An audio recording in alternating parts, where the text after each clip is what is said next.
na ngayon ho isa sa kinatatakutan po. Isa po sa kinatatakutan, mga kababayan, kasi nga 'di ba si Jill Bongalon isa sa nawala, hindi manalo. So ito po All dyan isa ho si Senadora Leila de Lima ang ikinatatakot o kinakabahan sila dahil nga po mas lumakas yung prosecution panel po. Pakinggan niyo po. sa impeachment trial na ipuput pa on the table for voting or votation. Mukhang yan na po yung nangyayari. Di po ba?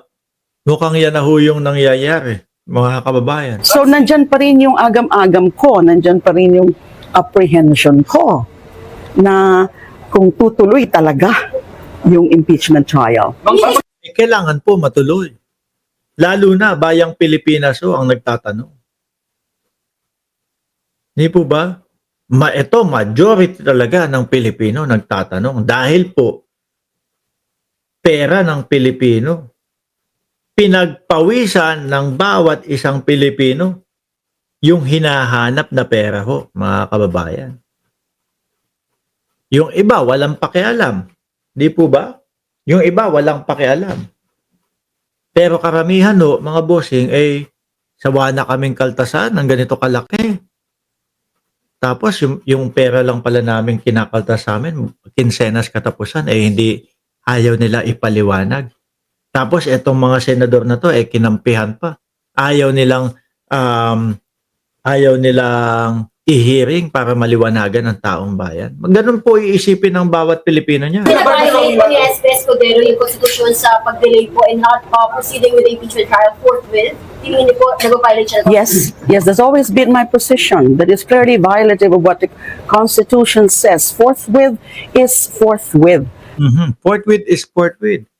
Umpisahan sa lalo o sa pinaka madaling panahon. Ibig sabihin po, pag hindi po nasunod yan, wala na po sa Constitution yan. Binabiolate na po ang Constitution yan. Siguro pinalitan na po ng Cheese Constitution. Kasi si Cheese pwedeng mag-postpone.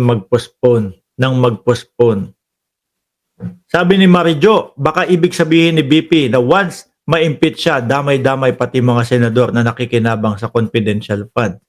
Pwede din, no? Tsaka ilang beses na yan nadi-delay, ilang beses na yan napopostpone. Hindi pwedeng nagtuturuan yung House of Representatives and the Senate. Kasi I think meron din sinabi si Senate President about that, na in the first place daw, late din yung pag-transmit. Correct me if I'm wrong. So nagtuturuan na sila ngayon. But what is clear is nandun sa...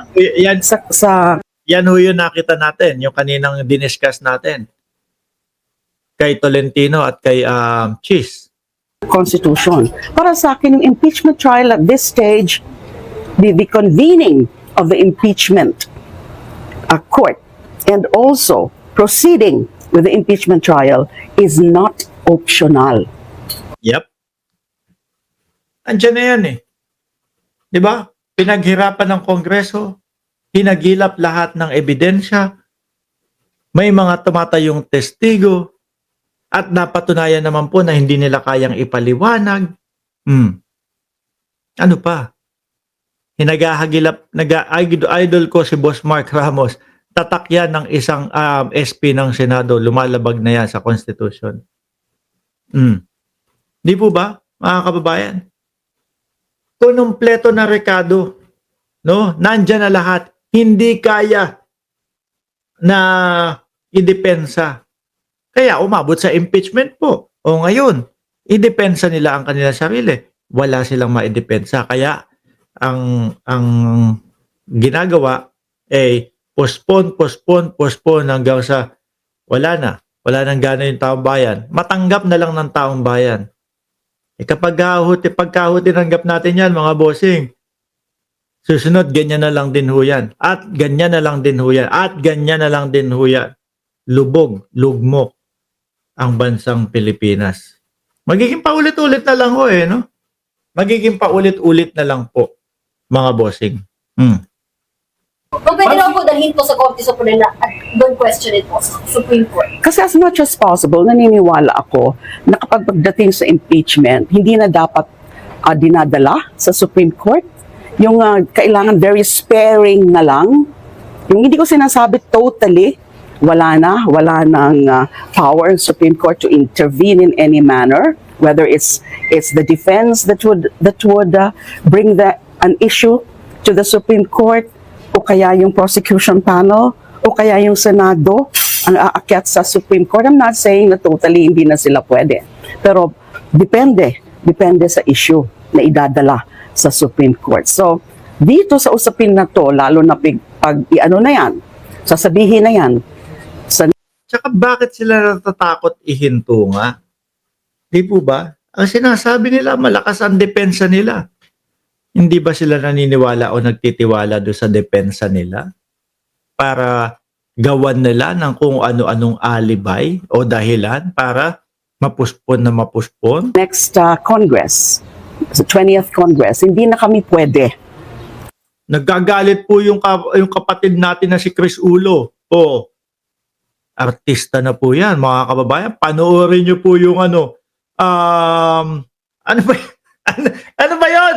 Kasi hindi naman ako palanood nun. Pero nakita ko, nasa TV na po yung kapatid natin na si Chris Ulo. Sabi, ayop ka, Chis, iwan ka na sana ni Hart at bumalik na kay Jericho Rosales. Kaya suportahan nyo po yung channel ng kapatid natin na si Chris Ulo, mga kababayan. O, magaling pong mag-reaction, magaling pong magkomento. Tsaka talagang medyo dikdikan ho ang komentaryo dyan, mga bossing, ha? O, ayan po yung channel niya, Chris Ulo. Kasi bago na kami. Kailangan back to square one. Siyempre, hindi yan gusto ng prosecution panel. So, baka nga dalhin sa Supreme Court. Kung Dali, bakit? Bakit? O kung sige, bago sila, mga kababayan. Umpisahan lang naman nila lahat yan eh. Di po ba? Pagka nag-umpisa yung hearing, doon nila maririnig, doon nila makikita, at doon nila makakausap lahat ng prosecution panel. Bakit kailangan back to square one? Ano, gagawin ulit lahat yun? Di ba? Talagang yung pag-delay ho, ginagawa na lang ng paraan, mga bossing. Ayan, Batang Quiapo, sabi ni Shiro Kansaki. Oh, bata na ni Coco Martin yan. Mabigat na po yung kaibigan natin na si Chris Ulo, mga kababayan.